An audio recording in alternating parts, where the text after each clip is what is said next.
자, 우선 이사야서 38장의 내용은 되게 어렵습니다. 사실은 뭐 내용으로 그냥 이렇게 쭉 읽어가면 뭐 히스기야 병들었다가 뭐 기도해서 하나님께 고침을 받은 어떤 이야기로 단순화시키면 이제 그런 이야기지만 실질적으로 그 일이 있은 과정, 그러니까 이런 어떤 발병의 이유, 그리고 발병을 치유받는 과정에서 하나님의 어떤 의도와 뜻, 이런 것들을 헤아리기는 그렇게 쉽지 않은 장이 이제 이사야서 38장이라는 생각이 들어요. 그래서 우리가 하나님은 여러 가지로 우리 사람들에게 경고도 하시고 시험도 하시고 막 그러는 거예요. 그런데 이제 그런 것 중에 하나가 이 질병이라는 걸 가지고 하나님이 어떤 치유하는 자, 구원하는 어떤 모습 이런 거를 이제 많이 사복음서에 보면은 뭐 절름발이 뭐 불평 환자 또뭐 눈먼 자들, 막 이런 자들 고치는 병 고치는 이야기가 무지 많잖아요. 그러면 그런 어떤 주님께서 오셔서 행하신 어떤 병 고침이나 또 초기 교회 때 사도들이 어디 나가서 바울사도 같은 경우도 손을 얹으면 막 병이 낫고 하는 어떤 그런 일들이 있어요.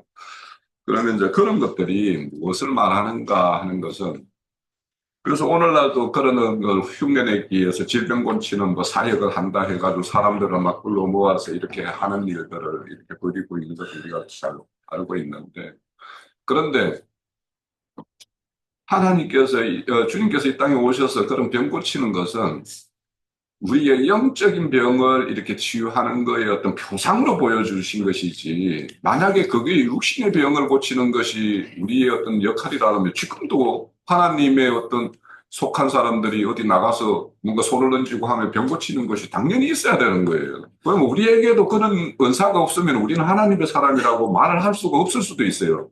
그런데 왜 그런 것들은 지금 우리를 통해서 그런 일은 하시지 않고 우리에게는 이런 말씀을 깨달은 말씀 가지고 가서 이렇게 그 사람의 어떤 정신 세계를 개조시키는 어떤 이런 일을 하시는가 하는 것을 우리가 보면 이런 것들은 하나의 표상인데 그러면 히스기야가 왜 이렇게 병이 났을까 하는 거예요. 그러면은 지금의 이야기의 스토리는 뭐냐면 큰 아수르라는 제국이 남유다를 와가지고 이렇게 압제하고 그들을 침략하고 있는 어떤 그런 상황에서 하나님의 어떤 도우심으로 이렇게 그것을 다 물리고 이렇게 회복하는 어떤 이야기 이후에 이런 이야기가 딱 전개가 된단 말이에요. 그런데 이제 우리가 아까 역대하 32장에서 봤듯이 교만과 병을 딱 일치를 시켜가지고 역대하 기자는 그렇게 기록을 하고 있단 말이에요. 그럼 왜 이게 교만을 했을까 하는 것이에요. 그럼 우리가 이사야서 38장을 보기 위해서는 37장에 보면 32절에 한번 볼게요. 이렇게 아수르를 물려낸 이 뭐에 의해서 이루어졌냐라고 하면은 여호와의 열심히 의해서 이것을 이루었다라고 이렇게 기록하고 있죠. 예, 여호와의 열심히 이렇게 일을 하셨다라고 기록하고 있고 또 35절을 한번 보세요. 그걸 보면 이 일을 행한 거는 나를 위하여, 하나님 자신을 위하여, 그리고 내 종 다윗과 한 언약을 위하여 이 일을 하셨다라는 거예요. 그러니까 히스기야가 가서 기도했지만 이 일은 다 어디에서 비롯되었는가 하는 것들을 설명을 하고 있어요. 자, 그러면 지금 그런 어떤 큰 위기에서 벗어난 남주다의 어떤 모습은 다 하나님에 의해서 되어진 일인데 그런데 이게 이제 시간이 지나면 그렇게 일기에서 벗어나고 이렇게 하면 하나님의 감사라는 거는 자꾸 떨어져요. 우리도 세상사 보면 뭔가 큰 일이 있다가 좋은 일이 있다가 시간이 지나면 그거에 대한 감사가 자꾸 퇴색되잖아요. 그러고는 이제 자기가 이제 이루어는 어떤 공적들이 자꾸 눈에 보이기 시작하면 그래서 하나님으로부터 자꾸 마음이 멀어지고 자기가 이룬 어떤 그런 것들만 눈에 보이게 되기 때문에 다윗 같은 경우도 그런 실수를 범했었고 그렇게 하는 거예요. 그런데 이제 오늘 이 내용들을 보면 그 생명을 연장받는다라는 거 있잖아요. 그러면 히스기야 같은 정도의 어떤 생명의 분량을 딱 이룬 자라면 뭔가 병이 이렇게 왔어. 그러면 자기가 병들은 이유가 무엇이며, 이런 것들의 원인에 대해서 하나님께 나아가서, 하나님, 내가 하나님에게 뭐 덕죄를 했습니까? 뭐 이렇게 해서 자신의 어떤 모습을 살피는 것이 아니라, 이 내용에 보면 자기 생명 연장을 위해서 막 이렇게 모든 걸 막 정패를 하고 자기 생명 연장에 몰입되어 있는 히스기야 모습이에요. 그래서 이제 이런 것들, 저는 이제 이것들을 보면서 우리 형제 자매님들은 내가 만약에 육신의 병이 들어가지고 하나님으로부터 이런 뭔가 선고를 받았다라고 했을 때 나의 모습은 어떠할까라는 것을 한번 먼저 생각을 해봐야 돼요. 그러니까 우리가 흔히 육신에 매여 종노릇한다라고 하는 그 말들을 우리가 잘 하는데 실제 나는 그러면 그렇게 그런 상황이 되면 내가 죽음이 두려워서 그 종노릇하지 않을까? 난 그걸로부터 완전히 이 육신의 생명에 연연하지 않는 그런 걸 초월한 어떤 그런 생명 단계까지 나아갔는가? 바울사도 같은 경우에는 내가 몸을 입고 이 땅에 있어도 좋고 아니면 내가 이제 몸을 벗고 하나님과 영원히 같이 있는 것은 더 좋은 것이지만 내가 너희들과 함께 있는 것이 너희들에게 유익하니까 나는 어? 그래서 육신의 몸을 입고 있는 것도 좋다라고 이렇게 해서 말을 한단 말이에요. 그래서 이제 그런 것들로 보면 이 히스기야가 육신의 죽음에 여전히 머물러 있는 것이 다 보여요. 이 내용들 다 읽어보면 다 그래요. 그래서 이 히스기야의 어떤 생명 수준이 하나님의 그 큰 어떤 은혜로 아수르로부터의 어떤 그런 이기를 모면했음에도 불구하고 히스기야 생명이 어떤 수준인가를 저는 드러내는 것이 이 38장이다라는 생각이 들었어요. 그러고는 이제 생명이 이제 15년을 연장을 받잖아요. 그죠? 이제 이 연장을 받는 것을 점표로 보여주는 것이 7장에 보면, 7절에서 9절 사이에 보면 해 그림자를 10도를 뒤로 물리죠. 이거는 저는 이 말씀을 보면서, 출애굽을 할 때 왜 바로 가지 않고 40년이라는 이런 기간을 이렇게 해전을 시키잖아요.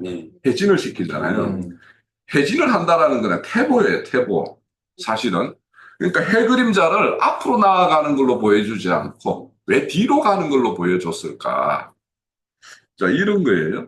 그러니까 이런 것을 보면 이 15년이라는 기간이 하나님께서는 그에게 이제 실질적으로는 히스기야에게는 혼의 구원을 이루어 줄 수 있는 어떤 그런 기간으로 이렇게 연장해 준 어떤 그런 은혜의 측면도 있는데 실질적으로는 히스기야라는 어떤 그 인물을 이렇게 질병으로 이렇게 데려가려고 하니까 이게 추수때가 안 된 설익은 그런 것이어서 농부가 농사를 지어서 이제 추수때가 되면은 논에 가면은 이제 추수하기 전에 물낸 논에 물을 뗀단 말이에요. 떼는 기간이 있단 말이에요.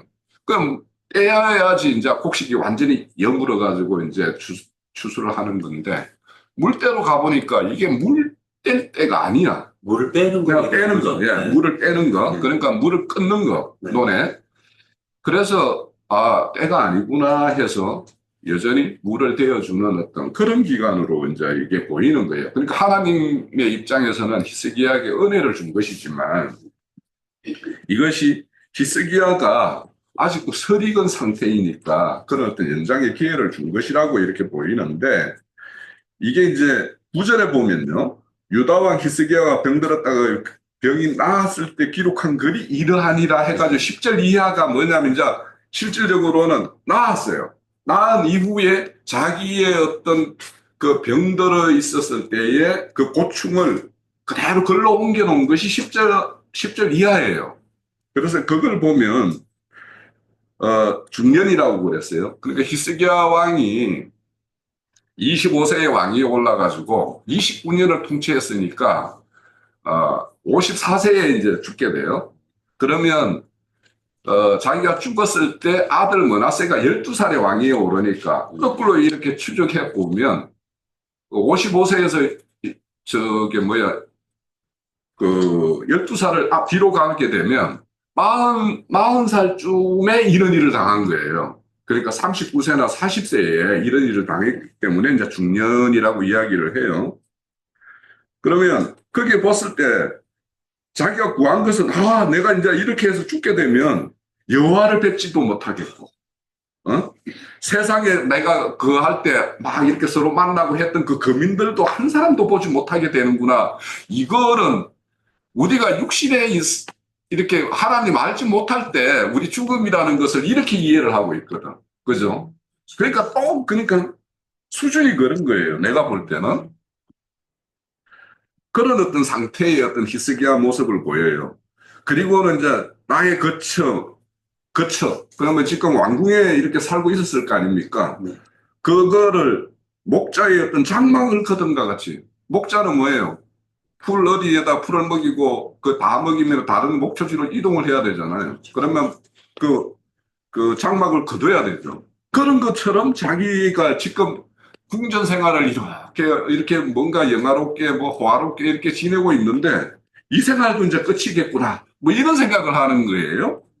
그리고 이제 직공의 배를 막 이렇게 직공이 이제 배틀을 짜다 보면 이제 배가 어느 정도 짜면은 이거 두루마리 하고 이제 뭐 틀에서 이제 내릴 때가 있을 거 아니에요. 자기가 그런 것처럼 이제는 모든 것이 자신의 어떤 끝장나는 것 같은 뭐 이런 의식을 가지고 있어요. 13절에 보면 아침까지 견디오나 주께서 사자와 같이 나의 뼈를 꺾는다. 꺾는 같이 뭔가 고통 중에 있기는 했었던 것 같아요. 이런 내용으로 보면. 그러니까 그 종기가 얼마나 이제 그런 어떤 고통스러웠던지 그 어떤 고통의 어떤 내용은 이제 충분히 우리가 이해를 할 수가 있는데 이제 그 고통이 이와 같았다라는 거죠. 그러다 보니까 14절에 제비와 학처럼 비둘기처럼 막 울면서 이렇게 왜 여기에서 살려주지 않습니까? 이 치유해주지 않습니까? 이런 그런 어떤 간절함으로 이렇게 하다 보니까 내 눈이 뭐 여기에서 눈이라는 것은 뭐 영이라고 이야기할 수도 있겠으나 이것이 막 새하여져 간다라는 것을 이제 말하고 있고 아예 중보가 되어 주십시오. 그러니까 자기가 이렇게 고통하고 막 신음하고 막 이런 것들이 하나님 이것 좀 살펴주십시오 라고 하는 것 같은 거죠. 그래서 이렇게 이런 어떤 고통 때문에 내 영혼이 이 고통으로 말미암아 내가 정신통으로 방황하리 할 정도로 이렇게 고통스럽다라고 이렇게 말씀을 해요. 그래서 이제 사실은 육신의 어떤 질병을 얻어서 그 고통이 얼마나 큰가는 그 사람만 이제 알 수 있는 것이라서 우리가 말하기는 어려워요. 사실 어려운데 근데 이제 이런 히스기야가 육신의 어떤 고통에 이렇게 자신의 어떤 신앙이 이렇게 흔들흔들하는 어떤 그런 모습을 이렇게 보여주는 것이죠. 그러면서 주의 사람이 이에 있고 사는 것이 이에 있고 심령의 생명도 온전히 거기에 싸우니 이렇게 말을 해요. 그러니까 이 모든 것이 이렇게 생사하복이 이제 주께서 이렇게 주관하고 계신다라는 그 정도는 이제 16절에서 17절에서 보면 이제 그런 모습을 이제 발견을 해요. 그러니까 이제 그 소통 가운데에서도 자기 어떤 심령이 조금씩 회복되어 가는 것으로 이제 이렇게 이야기를 합니다. 그리고 18절에서 19절에 보면,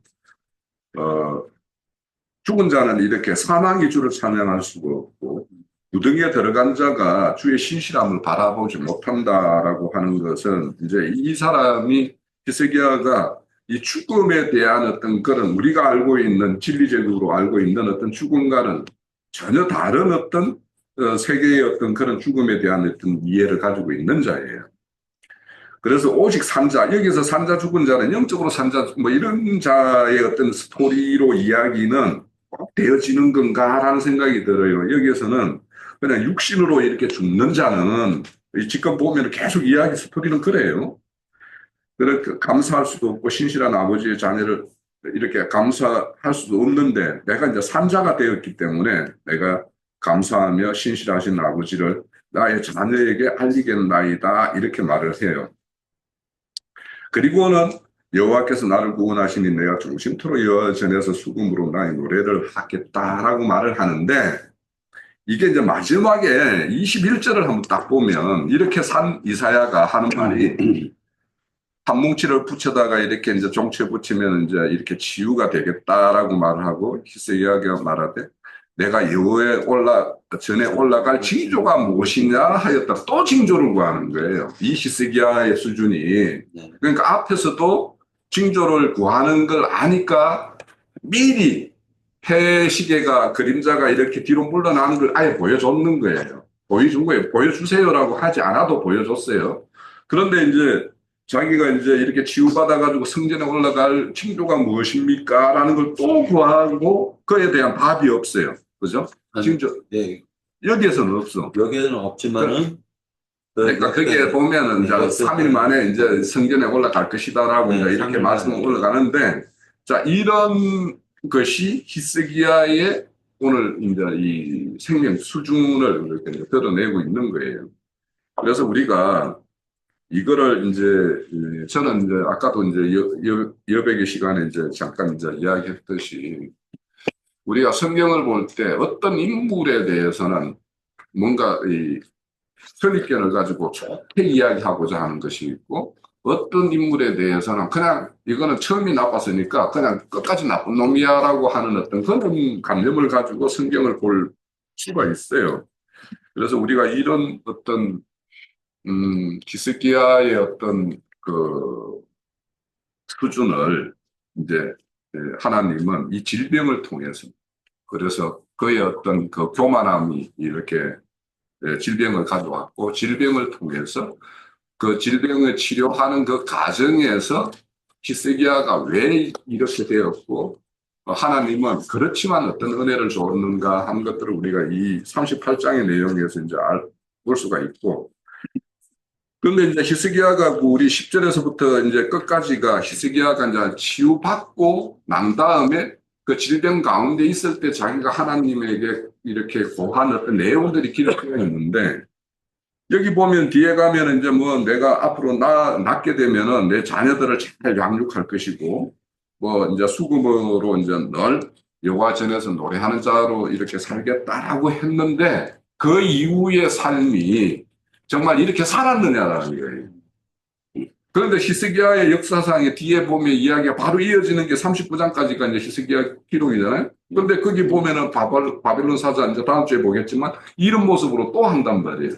그래서 이런 어떤 사람의 맹세라는 게 얼마나 또 이렇게 허무한 것인가 이것도 저는 이제 이 38장에서 보여준다라는 생각이 드는 거예요. 그래서 우리가 우리가 이제 한 왕이나 또 한 교회로 보면 교회를 인도하는 자들 그것이 겉으로 드러나는 것은 뭐 드러나는 것을 남들의 어떤 손가락질 할 만한 것을 자꾸 드러내고 그러지는 않을 거 아니에요. 그건 이제 감추려고 노력을 하겠지만 히스기야 왕이 한 남유다의 어떤 왕이지만 속에 감추어져 있는 생명 수준은 이러했다라는 거예요. 그래서 우리가 이런 것을 통해서도 아까 박영재가 말한 대로 혼의 구원을 이루는 것. 그래서 그것들을 아까 이제 뭐 박영재님의 어떤 말씀 중에 나누었던 것들을 이제 아까 뭐 사르코크스,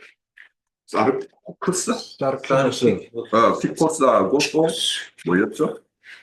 프네마티코스, 부시케 키코스라는 것을 우리 성경에는 육체, 뭐 육에 속함, 뭐 이런 육이라는 말로 이렇게 번역을 했는데 이것도 이제 엄격하게 좀 이렇게 더 따져봐야 되겠지만 사르키코스라고 하는 것으로 번역된 그 어떤 해석은 참 어째 보면 거듭나지도 않은 사람들의 어떤 생명 수준에서 행하는 일들 그런 거고 이제 프로키코스라고 하는 거는 이제 거듭나기는 했지만 여전히 혼적 수준에 머물러서 그 어떤 그 사람의 어떤 감정적인 것 그런 것들 아니면은 옛사람으로 조성되어 있는 어떤 그런 부분들 그런 것들에 이끌려서 살아가는 사람들의 어떤 모습인데 지금 히스기야가 바로 이런 어떤 휴식 코스 하나님 앞에 영의 어떤 구속은 받았지만 여전히 그 애성분 그러니까 여기 히스기야가 하는 것들은 우리가 과거에 가졌던 종교 생활할 때 종교인들이 가지고 있는 관념하고 별로 다르지가 않은 어떤 그런 걸 드러내고 있어요.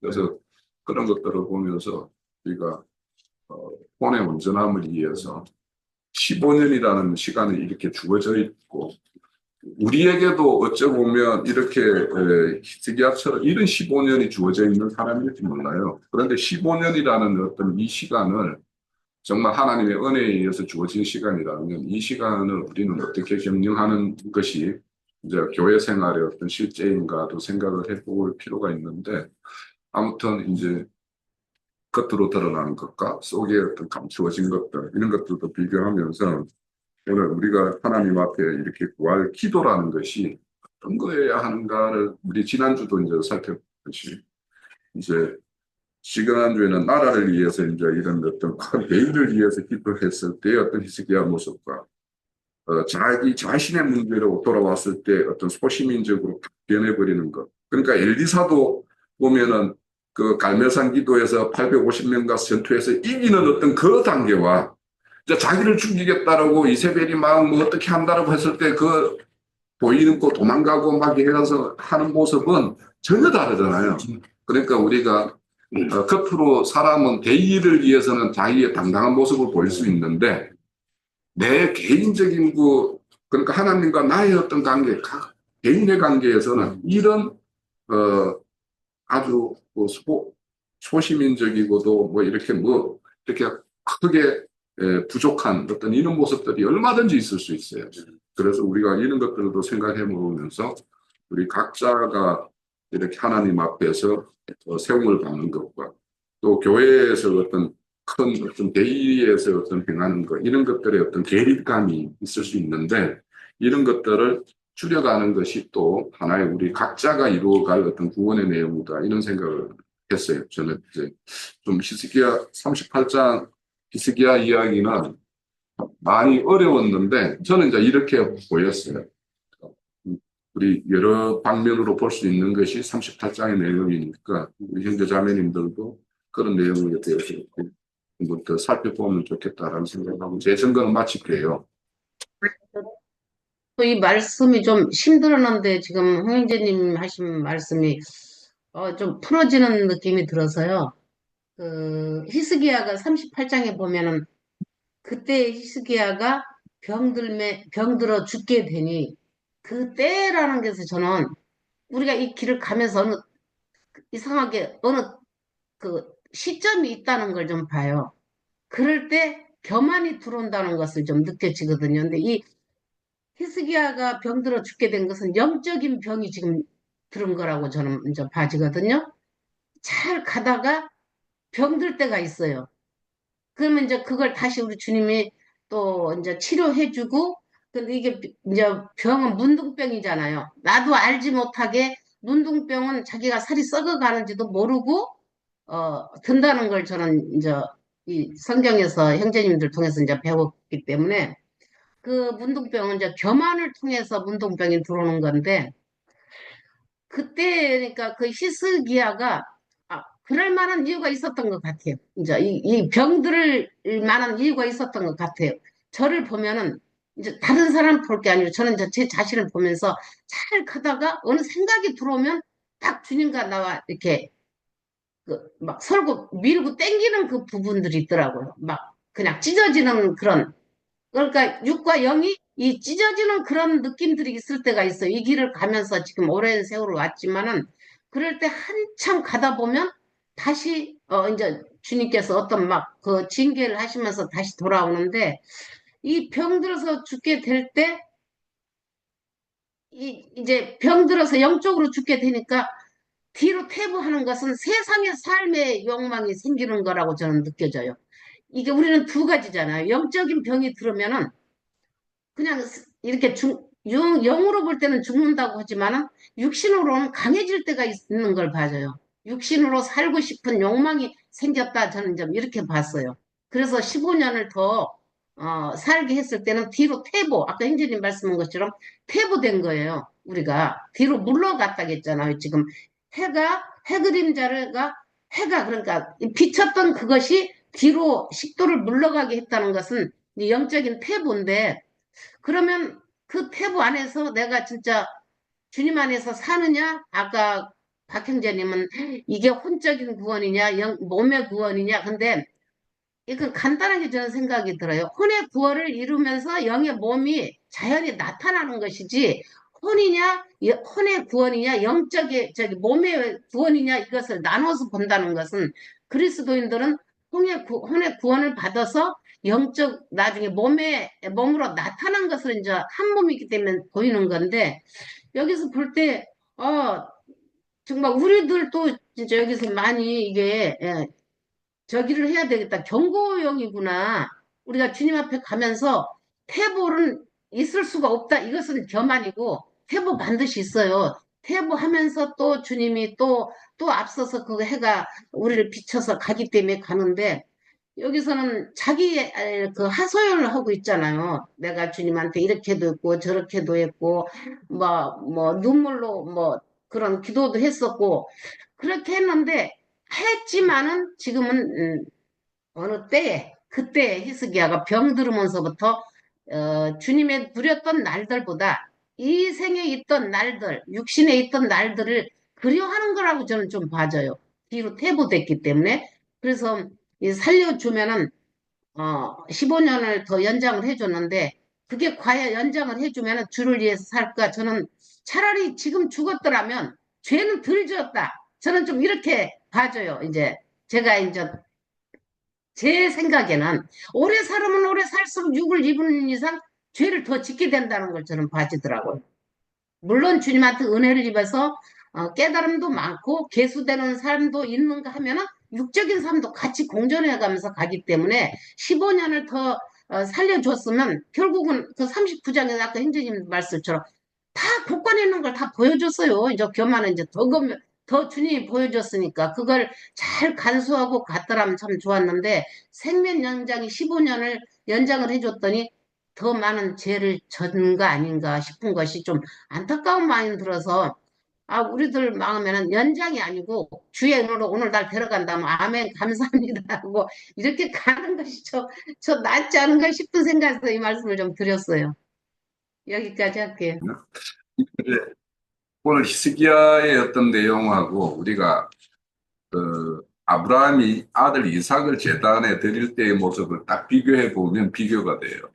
그러니까 사실은 그렇게 어렵게 얻은 이삭을 드리는 것과 자기가 죽는 것과도 비교해 볼 수 있는 것이 아브라함이었던 경우에 있는데 이제 아들을 결국에는 믿음으로 이제 제단에 드리게는 결정을 했죠. 그런데 히스기야 같은 경우에는 만약에 네가 이제 이렇게 교만해서 하나님이 경고로 이렇게 주었으면 예, 내가 죽을 만큼 덕죄를 했습니다. 살려줄 수만 있으면 살려주시옵시고 아니면 뭐 하나님의 어떤 생사 유탁권이 주님께서 있으니까 저를 그렇게 처분하십시오라고 했다라면 이제 오히려 아들이 없으니까 대가 끊기니까 오히려 살려서 아들을 낳게 하고 대를 잇게 하는 어떤 일이 있었을 텐데 이 당시에는 히스기야가 아들이 없는 상태였어요.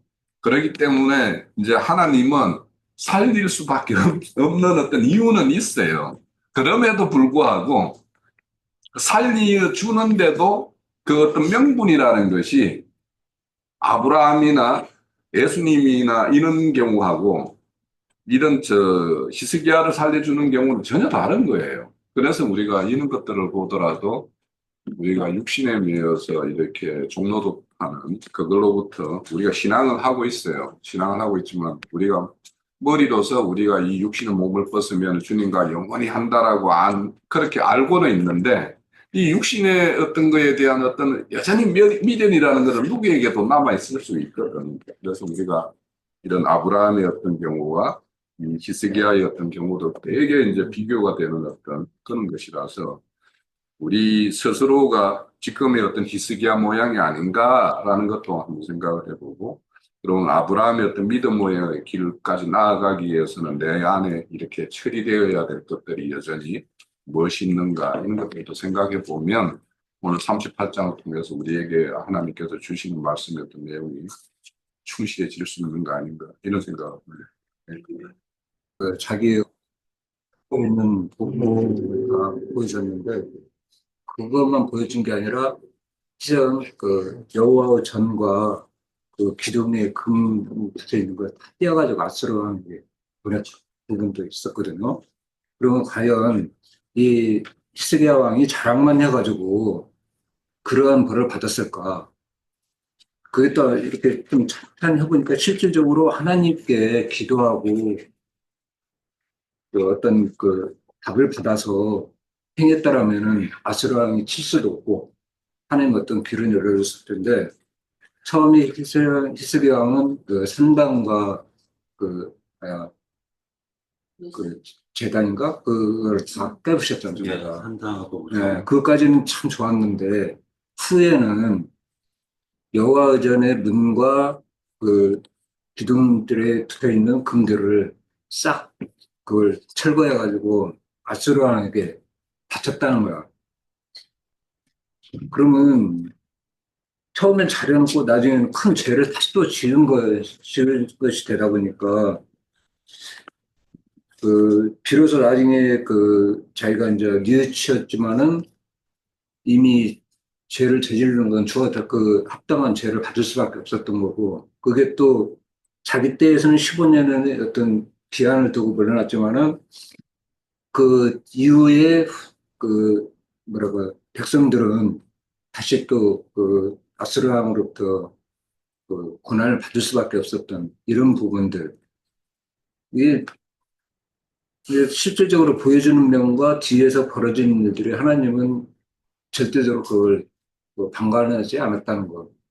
반드시 그 지은 죄는 겪어야 된다는 거. 근데 오늘날도 보면은 이스라엘 백성들이 그 뭐야 그 이 땅에 오신 예수님을 그들로 인해서 돌아가셨지만은 또 그들을 통해서 또 자기들한테는 또 미루고 후손들한테 벌을 받게 했다는 거. 이러한 부분들이 하나님은 용납하는 부분이 없어요. 항상 이 지켜야 되는 게 중요하지 않을까. 여기까지입니다. 그 39장인가는 또 답이 있어요. 그거에 네, 대해서. 내 때만 괜찮으면 돼요. 이런. 40장이든 남은 때에 뭐 어떤 하든 간에 내 때만은 그런 하나님이 심판이 없으면 됐지요. 하면서. 또 다른 형제자매들도 중간에 어려움이 많았고 어제 밤에 여러 일들이 제 개인적으로 있었는데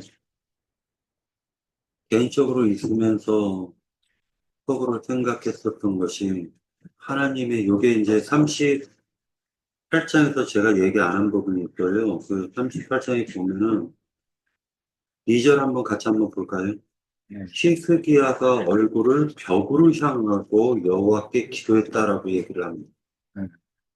그런데 여호와께 얼굴을 갖다 이렇게 향한다라는 이 부분에 대해서도 사실은 제가 이제 그 생각했었던 부분이 있어요. 3절에 보면 이르되 여호와여 구하오니 내가 주 앞에서 진실과 전심을 향하여 주의 목전에서 선하게 행한 것을 기억하옵소서 하고 히스기야가 심히 통곡했다라고 얘기를 하고 있잖아요. 그런데 여기서 보면은 얼굴을 갖다가 여호와와 얼굴을 대면 마주보고 있다와 전혀 하나님의 얼굴에서 등을 돌려버린 상태, 하나님이 또는 등을 돌려버린 상태는 또 다르걸랑요. 그렇죠. 그러니까 마주본다라는 것은 그만큼 관심을 갖고 있다라는 거예요. 하나님께서 하나님이 관심을 가지고 마주보신다라는 걸 상징적으로 표현하고 있는 것입니다. 그래서 이것을 갖다가 주님이 하나님께서 내가 내 백성을 기억한다라고 할 때는 그 대상을 향하여 얼굴을 그쪽을 향하여 바라본다라고 우리는 성경을 통해서 그렇죠. 그 의미를 안단 말이에요. 그래서 그 다윗이 사울의 남은 자식이 누구냐 했더니 무비보셋이라는 사람이 있었죠. 그러니까 그를 데리고 와가지고 항상 다윗의 상에서 같이 밥을 먹었다라는 거, 얼굴을 마주 보았다. 그러면 얼굴을 보지 못한다는 것은 은혜에서 끊겼다라는 걸 지금 그렇죠. 상징적으로 보여주는 거예요. 히스기야 왕이 하나님을 향해서, 즉 벽을 향해서 얼굴을 들이댔고 최종적으로 여기에서 저는 이제 마음이 좀 동했었던 것은 뭐냐면, 히스기야가 맨 마지막에 하는 말이 여호와의 전에 올라갈 징조가 무엇입니까? 라고 물어보는 거예요. 그랬더니 사흘이라고 얘기를 해요. 사흘이라는 건 죽고 장사되고 부활할 때를 가리키는 거예요. 그렇죠. 그래서 히스기야 왕에게 사흘 뒤에 너는 여호와의 전에 올라갈 것이다 라고 얘기를 합니다. 죽고 장사되고 부활을 상징하고 있다라고 압축적으로 보여주는 것이 아닐까 이런 생각을 해봤습니다. 그리고 정초에 사실은 무화과 열매를 갖다 빻아가지고 정초에 붙였다. 이거 이렇게 해가지고 낫지는 않아요. 그러나 실제로 이렇게 했다라고 얘기하는 것은 한 뭉치 무화과 열매라는 것은 하나님께서 남유다 백성을 상징적으로 지금 보여주고 있는 것이 아닐까라는 것을 생각했고, 그것을 갖다가 한 뭉치 무화과를 갖다가 가지고 정초에 붙이면이라고 했다라는 건 남유다의 멸망을 뒤로 물르셨다라고 이렇게 보여진 거예요. 그래서 15년의 시드기야의 단순한 생명을 15년 살렸다라는 것보다 심판을 뒤로 물름으로 말미암아 한 명이라도 더 구원시키려는 하나님의 목적이 담겨져 있는 것이 아닐까 이것을 생각하게 되었던 것입니다. 네. 그래서 이제 이런 부분도 참고만 하십시오. 그러니까 송 형제님 말씀에 대한 의견도 참고를 하시고 저에 대한 의견도 참고하셔가지고 같이 한번 보시는 게 상당히 지체 형제 자매님들한테는 좋지 않을 그 두 가지 의견을 같이 다 참고하는 게 좋지 않을까라는 생각이 들고요.